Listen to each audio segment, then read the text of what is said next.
meu convidado de hoje é o Dr. Pedro Ângelo Bittencourt, médico, pediatra, professor universitário, terapeuta familiar e diretor do Departamento de Responsabilidade Social da Unimed Leste Fluminense. O programa CDL Entrevista vai para um rápido intervalo e volta já.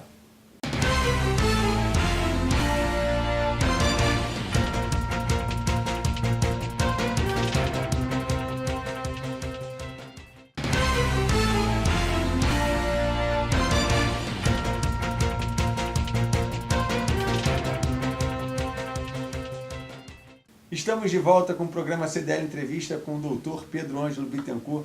É um prazer, Pedro, recebê-lo aqui na nossa casa. Nós temos o privilégio de conhecer essa pessoa ilustre de Niterói. Com certeza. Eu me sinto na minha casa mesmo, né? Você falou nossa casa, né? Essas nossas parcerias têm sido muito frutíferas, né? Pedro, e você é nascido aonde, Pedro? Nascido em Niterói aqui, né? Família tradicional de médicos de Niterói, né, Pedro? É verdade, cara. Minha família... O meu trisavô, né, vovô Arthur Tibal, era médico aqui dessa cidade, um clínico bem conhecido, né? Depois o meu avô Ângelo, que me deu o nome, né? Eu sou Pedro Ângelo. Pediatra também? Não, ele era obstetra, né? Obstetra, olha. E depois o meu pai, que muitos conhecem, né? O Antônio Bittencourt, foi chefe aqui da Beneficência Portuguesa em Niterói há mais de 30 anos, um pediatra renomado. E eu aí... vindo na quarta geração com uma grande responsabilidade, não é? De manter essa prestação de serviço com humanização, como aprendi com eles. Né? E como é que foi essa escolha ser médico, Pedro? Houve alguma imposição, uma família tradicional de médico? É de bom tom que as pessoas vão empurrando o outro, né? Para ser a profissão do pai, do avô, do bisavô. No teu caso foi assim também, Pedro? Não. Como é que foi então a escolha? Diz a minha avó, não é? A avó Juliette, que era a mãe do meu pai, que aos 3 anos eu dizia que queria ser médico, né? 3 anos de idade. E criança determinada, hein? Eu lembro de querer mesmo ser médico, e isso me fez procurar sempre estar estudando. Não era aquele aluno do nota 10, mas mantinha um estudo por querer ingressar na medicina. Mas me lembro desde pequeno realmente de querer, mas nunca ter sido influência. Quer dizer, influência de exemplos. Exemplos. Né? Não é a palavra que faz, mas sim os exemplos. Né? E como eu lhe disse, eu tenho muito orgulho, né, dos exemplos deixados, e com certeza eles influenciam alguma coisa. Mas com 3 anos, segundo a minha avó, e eu tenho 3 filhos. Né? A Luana, nesse caso? A Luana, ela vai ser economista. A Luana? A Luana, de 16 anos. Acho que puxou lá o lado do avô, né? Do avô, uma família tradicional também, seu Mário da Riviera, seu Mário, né? Da Riviera, pois é. É empresário aí do centro, né? 52 anos. Muito querido aqui na região, né? Muito. E o meu filho quer seguir a mãe na arquitetura, né? Que legal, hein, Pedro? E a minha filha de 3 anos, na mesma idade, diz que vai ser médico. E o mais legal é que ela fala que é para cuidar das pessoas. Olha, veja só. Porque esse é o principal verbo, sabe? Da medicina. A gente não cura sempre, mas deveríamos cuidar sempre. E é o verbo que ela está trazendo aos 3 anos, que quer ser médico, né? Para cuidar das pessoas. E se você tem uma dor, alguma coisa, ela beija ou toca em você. Que barato.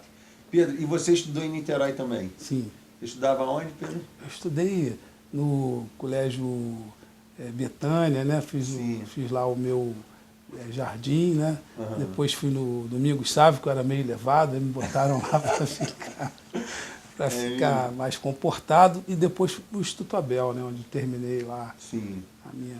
Aí aqui em Niterói, terminou aqui no Instituto Abel, aí depois fui fazer faculdade no Rio. Depois eu fiz no Rio, fiz lá na Souza Marques, Sim. Né? E depois fiz a pós-graduação lá no Fundão, na FRJ. Em pediatria. Pediatria. Pedro, hoje pediatria é uma carreira que poucos formandos querem seguir. O que deixou de ser atraente na pediatria? Os médicos deixaram de gostar das crianças?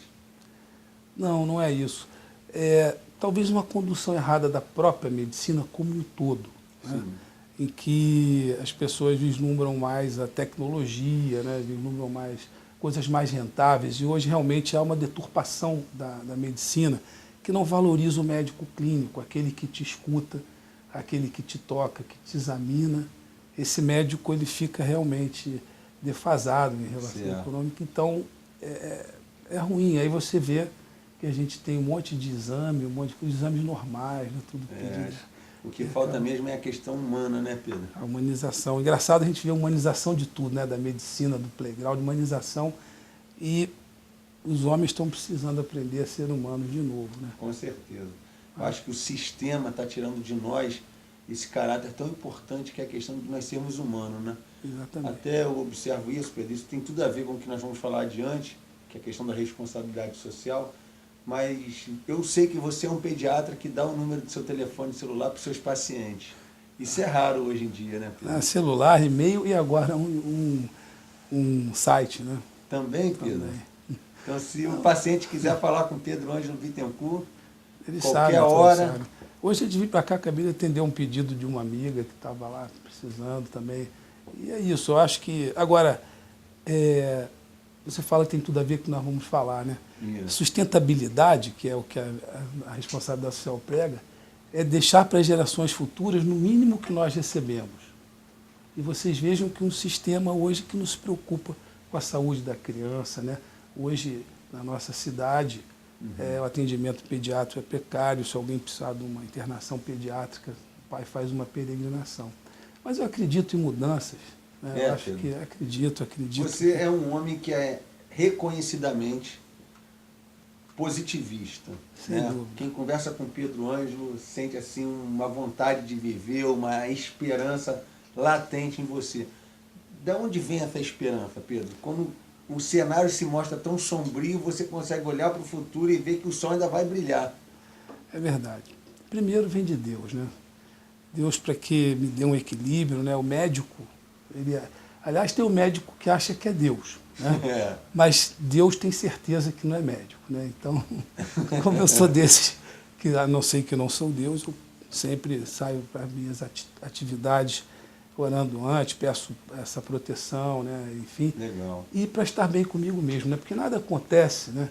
Se a gente não estiver bem com a gente mesmo, né? E eu tenho uma família maravilhosa, como eu te falei, a minha mulher Luciana, meus filhos, e a gente tem o Dia da Família, né? Que é o fim de semana pequenininha.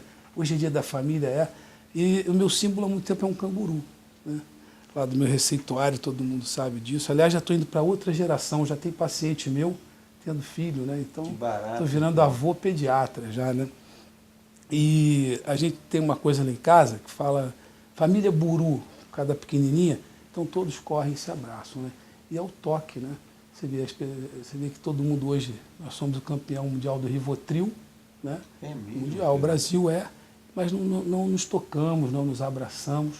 Talvez é porque seja um remédio que não venda na farmácia, não custe caro, nem seja famoso, como o Rivotril, mas faz muito mais efeito. Então, a família, Deus e os meus pacientes.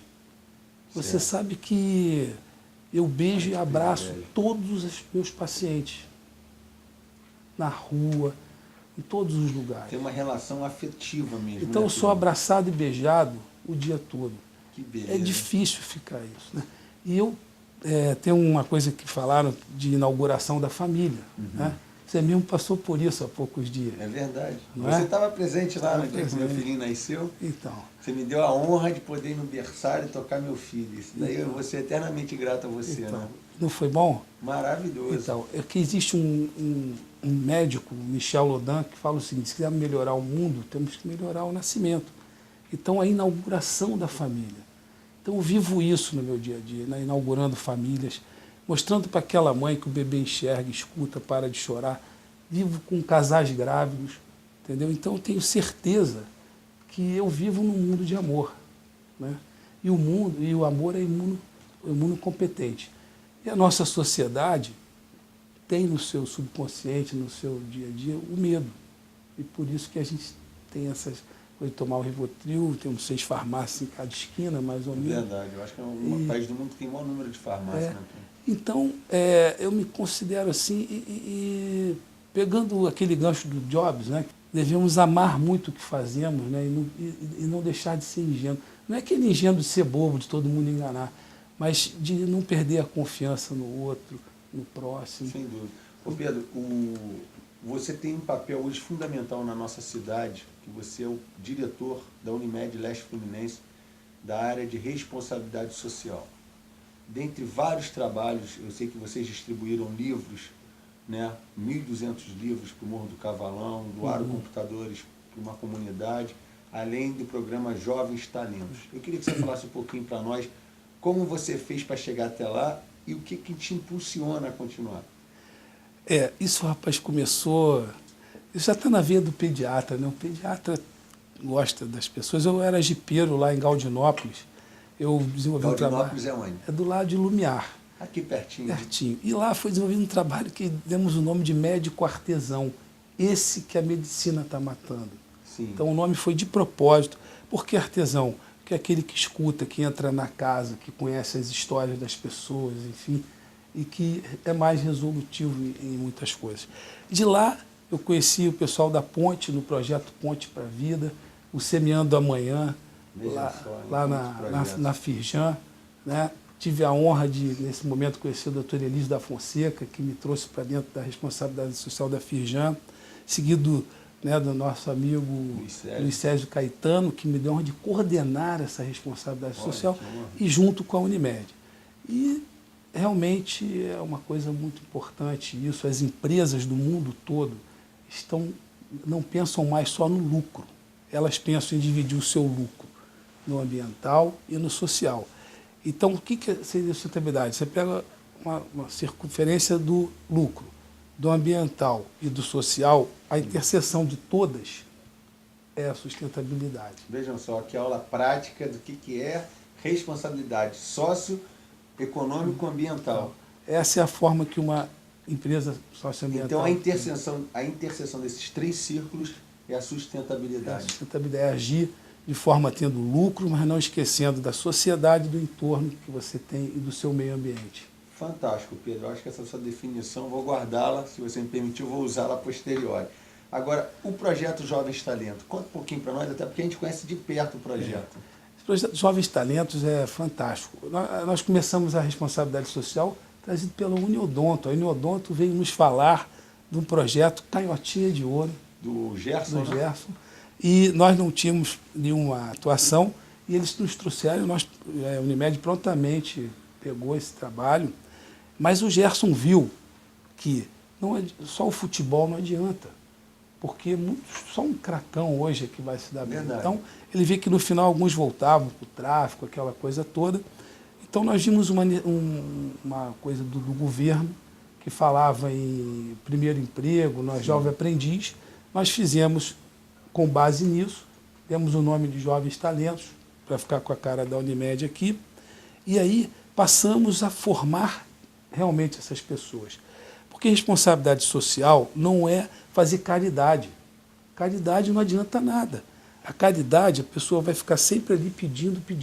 Verdade. Então, o que caracteriza um projeto de responsabilidade social?